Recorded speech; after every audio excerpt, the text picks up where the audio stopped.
The big question is, what makes a bullion sovereign?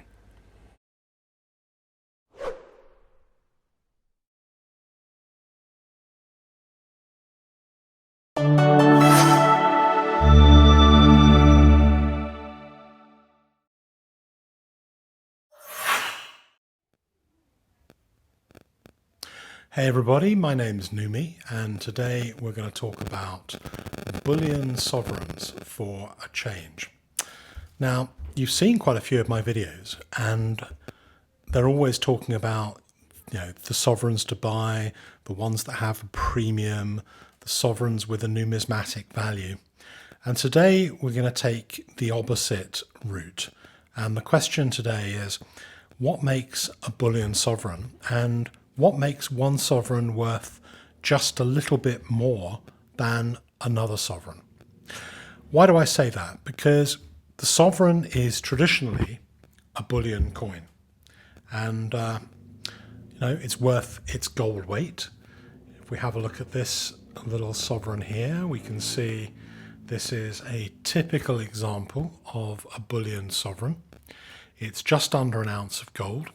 Sorry, just under a quarter of an ounce of gold. It's had a bit of wear, and and probably it's still the kind of sovereign that somebody would quite like to have, even though it's a little bit worn. But no one is really going to pay any more than, say, 4% or so over spot for this coin, for this sovereign. So this sovereign is, probably when you sell it to a gold bullion dealer, you might get 2% under spot.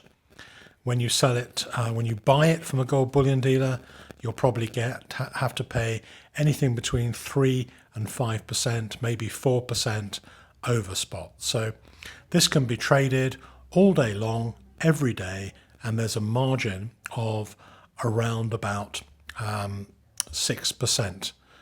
Anything between 4 and say 7% for an average coin. But you probably noticed with a lot of my videos on sovereigns that there's quite a few times when not all sovereigns are created equal. If you look at a bullion dealer's website, you'll find any old sovereign, whatever sovereign we want to give you, you'll pay the cheapest rate for. So a random sovereign may be 3 to 4% over spot. However, you'll also find that Jubilee head sovereign might be about 10 to 15 pounds, so maybe up to $20, $25 more than a random sovereign. So there's a premium for having Victoria's head on. Why? It's a little bit older. There are quite a few people who collect these things. So, and this one is in pretty good nick. This one is the kind of sovereign that is it would be picked out by a bullion dealer and marketed maybe separately. So there'd be a picture of this and you buy a Jubilee head sovereign. You might still get one of these coins as a random coin, but you would be able to choose it and pay a premium for your choice. Similarly, you might get a King's Head sovereign and you might pay a few dollars more. Typically, this one here with the Jubilee head would cost a little bit more than this one here with the George V. So, if you take them in order, so there you go. So this one is a bullion sovereign, young head, Victoria. So a lot of the hair details worn. It's not in very good condition, but it is. If you drill down, it's a Melbourne Mint sovereign from 1872, and this would be sold separately for quite a few pounds more than a random sovereign. So this might be the most expensive random sovereign.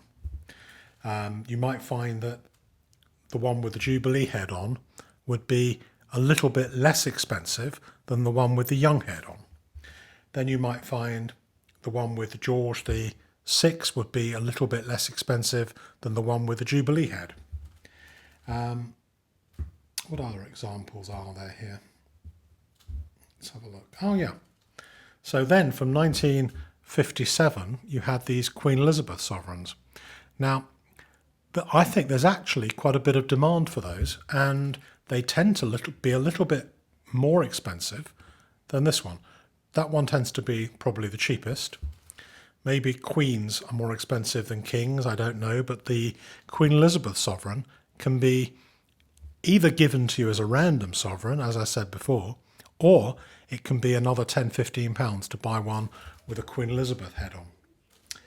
Now, sometimes you see a sovereign like this, and this one is probably not in the absolute best condition, but this one has a shield back, whereas this Victorian sovereign here has a St George.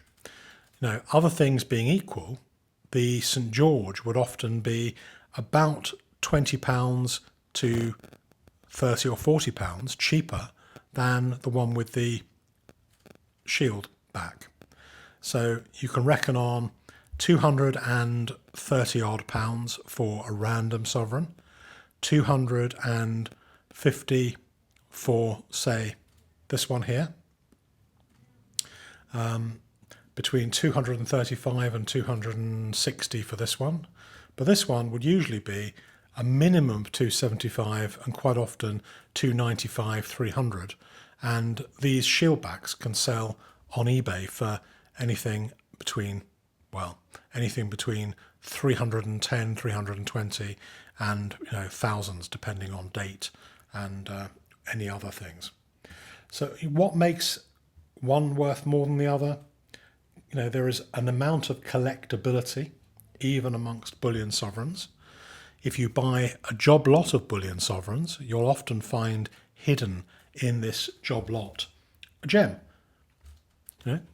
This might be a gem. This one might be worth a little bit more because you can see the luster on it, a lot of mint luster. It's not. It's in very nice condition.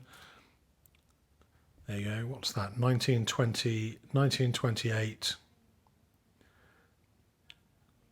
SA. Do you see the mint mark on it? There were quite a few of them, but that one might be worth a little bit extra because of that mint mark. So if you were to sell one of these on eBay, you could probably get another £20 or so for this one here because of the South Africa mint mark. So what other things can you look for in a bullion sovereign to make you a little bit of money? Well, let's have a look at some of the others, for example. These ones that are in holders. Now, it doesn't necessarily follow that putting a coin that is essentially a bullion sovereign in a holder will make you extra money. Maybe it will only get you back the same money. Maybe it will get you back £10–15, which is the cost of putting it in the slab. It's probably on balance pretty neutral. But on the other hand, how about if you have a bullion sovereign that has the 2002 shield on it? Well, this is a mint state one, mint state 68, very good grade. This would probably be the kind of thing, if you were very lucky, you could buy as a bullion sovereign, but you might be able to grade one of these and sell this for anything up to £70 to £100 more than that basic bullion sovereign. So, and the same thing applies to this example here, which is the bullion sovereign version of the 2005 special sovereign. So this is mint state 69. Again, very nice grade, lovely coin, and it's exactly the kind of coin that you might be lucky to pick up in a heap of bullion sovereigns, set it apart, grade it, and this could be worth a really good premium when you come to sell it, because everybody is looking for these 2005 and 2002 sovereigns. Some other examples. Yeah, this is an interesting example. So this one, 1958, let's compare that to this example. So The one on the top you could pick up as a bullion sovereign, and you might pay 235. You might find that that 58 in a holder sells for 280 to 300 potentially. And you can see that most of these are in pretty good condition. So the one that I have here as a bullion sovereign is probably, it may have a little scratch on there, maybe a tiny bit less, but it'll be roughly the same grade as that MS64 in the holder. Some other things to look for, and you will have to pay a premium for these ones. These are India sovereigns. So it's a bullion sovereign. They produce quite a lot of these. There was no, this was the first year. There were thousands and thousands of these sovereigns produced. They're not rare coins, and yet they sell for maybe £100 premium, £150 premium on a good day, over and above the standard bullion sovereign. So I think that I know a lot of you guys in the States do kind of coin roll hunting and hunting for halves and all this kind of stuff. Well, I think for us Brits, in a way, this is our kind of hunting game. There's a lot of dealers who buy 100 sovereigns. It's quite a big investment, but they'll go through them, and maybe 70 of them will be pure bullion. Maybe 10 will be really nice shield backs. Some of the others may have particular dates that are rare, particular mint marks.